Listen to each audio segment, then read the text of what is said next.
Esta es una producción de Grupo Fórmula. Pero le llamamos a Jorge Javier Romero, politólogo, escritor, profesor de la UAM, porque queremos enterarnos. Él tiene una mirada penetrante y profunda sobre la realidad del país. ¿Cómo está viendo las cosas, doctor? ¿Qué tal, Leonardo? ¿Cómo estás? Qué gusto saludarte, como siempre. Es un placer platicar contigo. El placer es todo mío. Oye, ¿cómo estará la oposición de perdida? Leía en tu Twitter que en vez de estar pensando en un candidato, una candidata competitiva para efectivamente Guerrero, están más preocupados por ver el candidato de Morena, que pues tiene efectivamente todos los flancos abiertos. Pero sí tenemos una oposición que está como contra las cuerdas, Jorge Javier. Así es, ¿no? Tenemos una oposición desarticulada, sin rumbo, sin liderazgos, ¿no? Tiene liderazgos muy pobres la oposición mexicana hoy, y sobre todo, pues lo único que los articula, y más o menos, es la oposición a López Obrador, pero ni siquiera transforman eso en plataformas sólidas o en iniciativas como esa que planteaba en el tweet.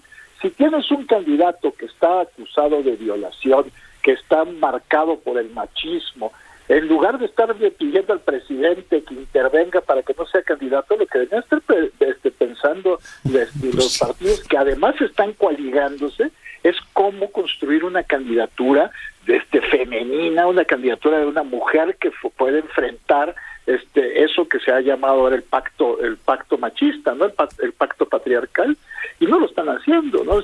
Cada quien está buscando pendiente de sus intereses y no hay un esfuerzo real de construcción de una opción política seria en Guerrero ni en el resto del país. Así es. Sí, están como en la melee y no ven el resto del campo, ¿no? Efectivamente. Exacto. Uno dice, ¿y dónde anda Claudia Ruiz Massieu, que por cierto está vinculada a Guerrero en todo esto? Es decir, no digo que ella vaya a ser o pueda ser la candidata, pero pensar en un liderazgo sí potente y decir, imagínate en los debates, a usted lo acusan de ser violador, señor Salgado Macedonio, sería pues muy potente como mensaje. Pero sí llama la atención que están más preocupados por ver si le quitan una pluma al presidente, que por cierto no se le cae ni una a pesar de los pesares, mi querido Jorge Javier. Así es, ¿no? Con un manejo catastrófico de la pandemia, total, con unos índices de letalidad brutales por homicidios, con una caída de la economía tremenda, el presidente parece incombustible, ¿no? Bueno, y apagones, y Salgado Macedonio incluso hoy dijo, la verdad fluye a todo el país desde la mañanera, y decía Roy Campos hace un ratito, estuvo con Azucena Oresti, que pues en décimas ha variado su popularidad. Entonces, él sigue incólume y la oposición en su laberinto. Así es, ¿no? Una oposición que pues no tiene rumbo ni programático ni ideológico, pero sobre todo carece de personalidades que capaces de encabezar un proceso de reconstrucción de partidos que están totalmente desarticulados, ¿no? Y que difícilmente van a enfrentar con éxito el proceso electoral de este año. Algunos estados podrán resistir, pero tienen todos los estados nada más hay que ver cómo están las cifras. Solamente en 5 estados tiene riesgo Morena actualmente de no ganar, ¿no? Puede ganar los otros 10, eso es tremendo. Oye, y está la conversación pública como muy, pues, digamos, ligada al presidente sí, presidente no, y como estamos perdiendo de vista los grandes problemas nacionales, o no estamos logrando articularla propiamente. Hoy se daba a conocer los homicidios, seguimos en 2.800, ahí rondando los 3.000 mensuales, es decir, no ha habido variación. Tenemos una caída de casi 12% de la inversión extranjera directa, esa se la puedes, digamos, atribuir a la pandemia, y tenemos pues 5 millones de personas más en pobreza laboral, o sea, no les alcanza con lo que ganan para efectivamente salir, o sea, comprar la canasta básica. Como que estamos perdiendo el foco de la discusión nacional por centrarnos todo en apoyar o criticar al presidente, Jorge Javier. Así es, el presidente controla la agenda, todas las mañanas la pone él, y el resto del día lo que vemos es pronunciamientos a favor o en contra de lo que dijo el presidente, y se pierde de vista lo que tú estás diciendo, el cómo está funcionando realmente el país, que está funcionando muy mal, ¿no?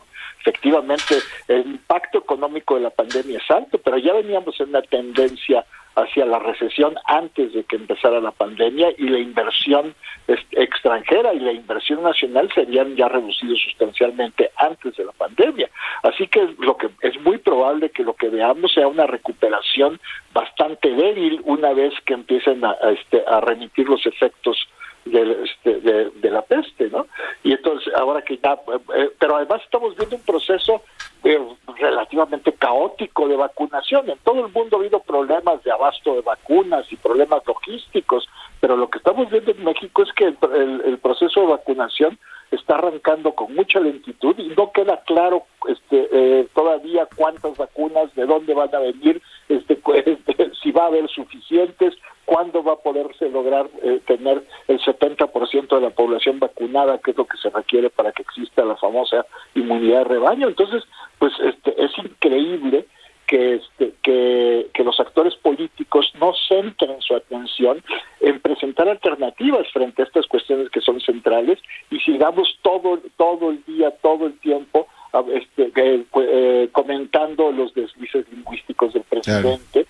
Sí, o sus afirmaciones en general arbitrarias, ¿no? Pues hoy estaba preocupado hasta por un rapero catalán, hasta de eso habló en la mañanera, y por no saber, la secretaria de Salud, que a mi juicio es una persona muy competente aquí en la capital, pues no sabe cuándo vamos a poderle dar continuidad al programa de vacunación en la capital. O sea, la doctora López Arellano no le han dicho cuándo y cuántas vacunas vamos a tener la semana próxima y en qué demarcaciones, por tanto, continuaría efectivamente la vacunación. Pero estamos muy preocupados por el rapero catalán, mi querido Jorge Javier.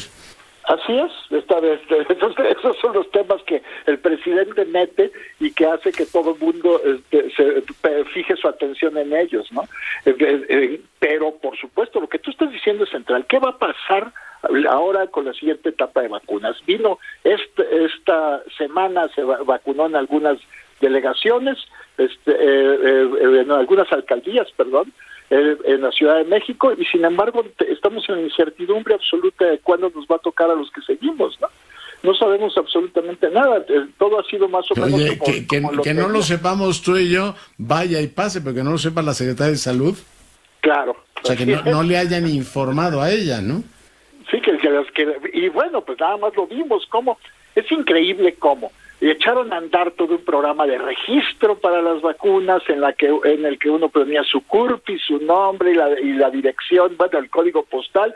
Bueno, con esa información, por lo menos que se hubiera esperado que hubiera un sistema de citas, un sistema que regulara el acceso a los centros de vacunación para evitar las aglomeraciones, y sin embargo lo que vimos el lunes fue pues un proceso bastante caótico que después fue mejorando a lo largo de la semana.